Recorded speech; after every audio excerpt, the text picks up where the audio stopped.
White Sox news I can actually talk about and be excited for. For those of you that have not been following the trades, Justin Ishbia, currently Winnetka native. Also, him and his brother Matt own the Phoenix Suns, own the Phoenix Mercury. Hedge fund billionaires. Justin Ishbia had on the table an opportunity to take over and perhaps one day be the majority owner of the Minnesota Twins. Talks broke down because the Chicago White Sox negotiated, convinced, whatever you want to call it, provided an opportunity for Justin Ishbia to increase his minority share in the White Sox. And what does this mean? To be very simple, White Sox fans, this means Justin Ishbia has just become the frontrunner to be the succession plan for Jerry Reinsdorf. And for the first time in a very long time, I feel a ray of hope and optimism, perhaps a light at the end of the tunnel. Why and what does this mean? So, Justin Ishbia is increasing his minority stake ownership in the Chicago White Sox. It does not mean that he owns more of the team right now than Jerry Reinsdorf. Jerry owns, I believe, about 19.8% of the team. I could be wrong by a couple of percentage points. Forgive me.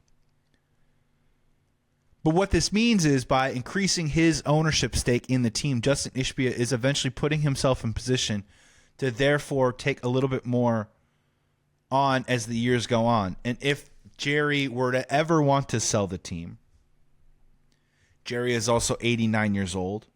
If the Reinsdorf family ever decided to sell the team, Justin Ishbia is in place to do that. The other part to keep in mind that's really important, the Chicago White Sox have talked about building the 78, which is a new stadium, which is a ballpark with a little bit of a neighborhood around it, trying to create its own version of Wrigleyville in the downtown Loop area. In order to do that, a lot of reports are indicating that Justin Ishbia would be investing his own equity, his own private equity into the 78. And I got news for you.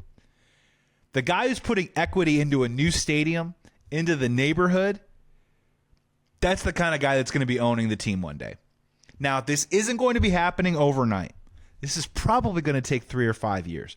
But the great news is, as more as Ishbia's influence is prevalent throughout the Chicago White Sox organization, I think that the future can continue to get brighter moving forward. And just the concept of the Chicago White Sox are letting me just dream for a second. Because even with Jerry Reinsdorf, the idea of ever signing a $100 million player, I mean, it's dead in the water. It's just never going to happen. Andrew Benintendi and his $70+ million will be the most expensive player that Jerry Reinsdorf will ever sign with the Chicago White Sox. But with a new owner, maybe they can sign X player. Maybe they can sign Y player. Maybe they'll be building up this young core of talent, and they've got some pitching. And maybe they have proven track record of then trading those young pitchers maybe will go out the window. Because for the Chicago White Sox, as mediocre as they have been over the last 10 or 12 years, they've developed Chris Sale, Dylan Cease, Garrett Crochet. All those guys, guess what, traded in their prime. All those dudes still pitching at a high level right now. All those dudes could literally be in the Chicago White Sox rotation, but they're not because Jerry wouldn't sign them to a contract, a long-term contract.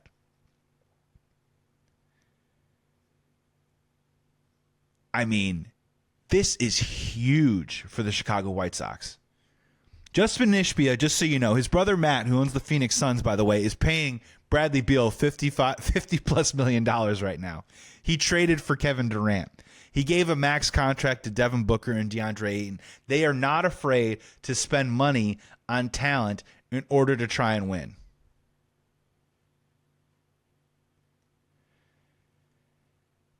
And with the Chicago White Sox right now, unfortunately, they're basically just a farm organization harvesting and raising up young kids that will eventually be traded for more young kids, rinse and repeat, much like the Pittsburgh Pirates.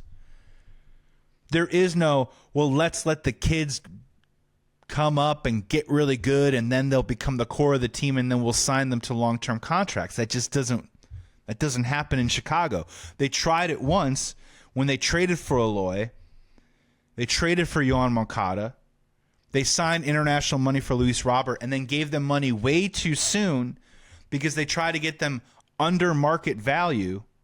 Of course, all those players signed up for it, and all those players, I'm not going to get into their heads, but let's be honest. Are you going to say Yohan Moncada had the passion and the fire to get better, to stay healthy, to do whatever it takes in the offseason to be able to play 140 games?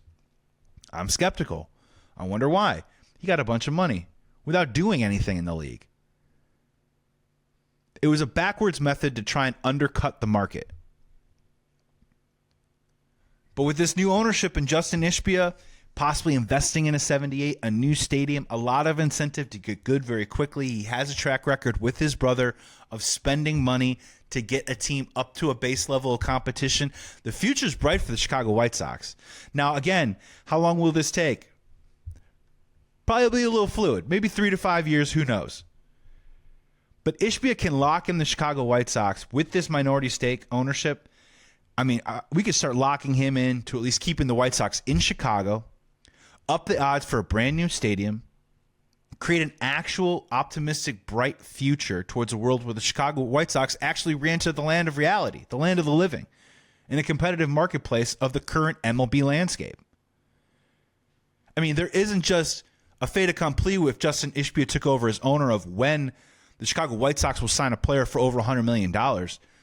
There could honestly be an offseason where the Chicago White Sox could spend upwards of $400 to $600 million in one offseason on long-term contracts for several players.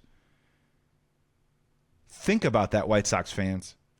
That was a dream that was never going to come true. And now with Justin Ishbia possibly being in position to one day take over the franchise and be the majority owner of the Chicago White Sox, that dream is alive once more, and it is good news on the South Side.